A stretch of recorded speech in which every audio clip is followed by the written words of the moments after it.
अगर आप ओवरसीज़ पाकिस्तानी हैं और अपनी डीएचए रावलपिंडी इस्लामाबाद में मौजूद प्रॉपर्टी बेच रहे हैं, तो आपको कौन-कौन से टैक्सेस अदा करने होते हैं? Up next we are talking about all this.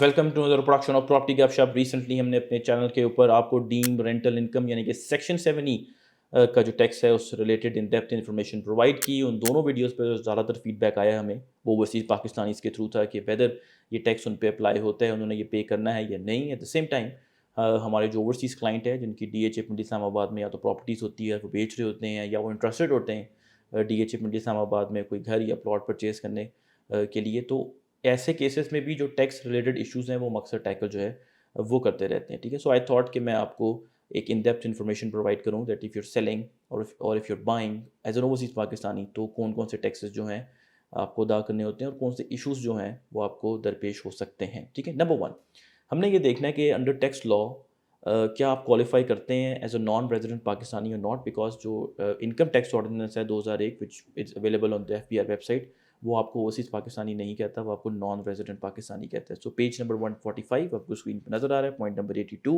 जिसमें ये लिखा हुआ है कि एक इंडिविजुअल पाकिस्तान का रेजिडेंट तब कंसिडर होगा जब वो 183 डेज़ या उससे ज़्यादा पाकिस्तान में स्पेंड करें। ठीक है, अगर तो आपने पिछले 12 महीनों में 183 डेज़ या उससे ज़्यादा पाकिस्तान में स्पेंड किए हैं, तो आप एक रेजिडेंट पाकिस्तानी कंसिडर होंगे और वही टैक्सेस आपको पे करने होंगे।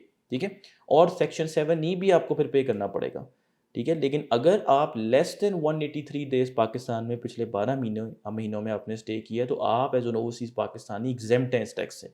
ठीक है, आपको इवन एग्जेम्पशन सर्टिफिकेट भी फर्निश करने की ज़रूरत नहीं है। ठीक है, सो डॉक्यूमेंट्री एविडेंस आपको नहीं देना कि मैं एग्जेम्प्ट हूँ, but at the same time आपने उनको ये डॉक्यूमेंट्री एविडेंस लाजमी प्रोवाइड करना है at the time of transfer. Obviously transfer से पहले आप ये सारी चीज़ें सेटिस्फाई करते हैं रिक्वायरमेंट्स टैक्स से रिलेटेड, तो फिर ही आपकी ट्रांसफ़र जो है वो होती है। सो आपने उनको ये डॉक्यूमेंट्री एविडेंस लाजमी प्रोवाइड करना है कि मैं गुज़श्ता 12 महीनों में 183 डेज़ से कम मेरा पाकिस्तान में एग्रीगेट स्टे है।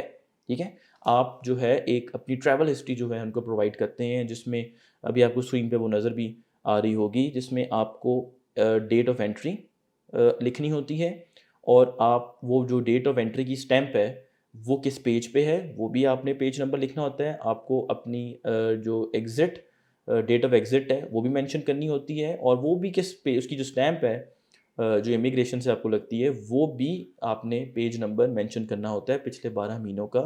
ये ट्रैवल हिस्ट्री जो है ये आपने बस अपनी तरफ से नहीं हम कर सकते कि जी हमें ये याद है तो हम ये कर दें।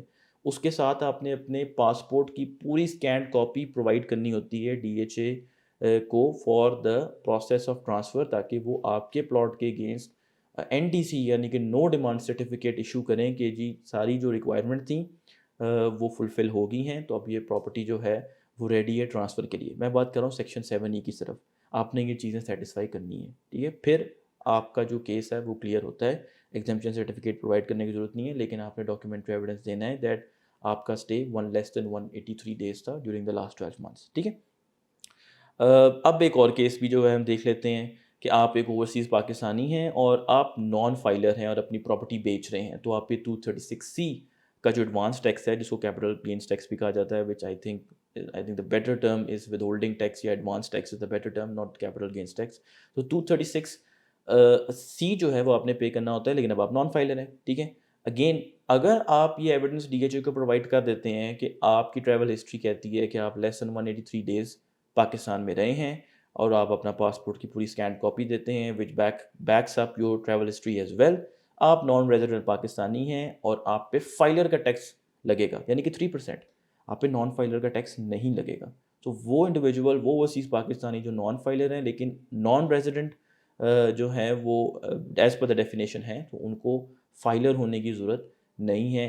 किसी किस्म का जो है उनको रिटर्न फाइल करने की ज़रूरत नहीं है, क्योंकि वो ऑटोमेटिकली फाइलर कंसिडर होंगे। आप अपना फाइलर का टैक्स पे करें, दैट्स अबाउट इट। ठीक है, ऑन द फ्लिप साइड आप बायर हैं, नॉन फाइलर हैं। ठीक है, बट आप सेटिस्फाई करते हैं इनकम टैक्स ऑर्डिनेंस 2001 की नॉन रेजिडेंट पाकिस्तानी की डेफिनेशन। ठीक है, अगेन आपको यहाँ पे ज़रूरत नहीं है कि आप फाइलर हों, बिकॉज ऑटोमेटिकली आप अपना फाइलर का टैक्स अदा करें जो 3% बनता है of whatever is the FBR value और the DC value in case of Rawalpindi areas of DHA Pindi Islamabad, ठीक है। So these are the two main taxes जो आपने प्रॉपर्टी बेचने वक्त पे करनी होती है, या उसको आपने प्रूफ देना होता है कि आप एग्जेम्प्ट हैं और क्यों हैं, section 7E and 236C। And as a buyer आपने 236K पे करना होता है, जिसका आपको अगेन एविडेंस प्रोवाइड करना होता है कि ये मेरी पासपोर्ट है, ये मेरी ट्रैवल हिस्ट्री है, less than 183 days, I qualify as a non resident Pakistani and that's about it, ठीक है। So on that note, do subscribe to our channel property Gupshup, we'll keep producing such videos for you.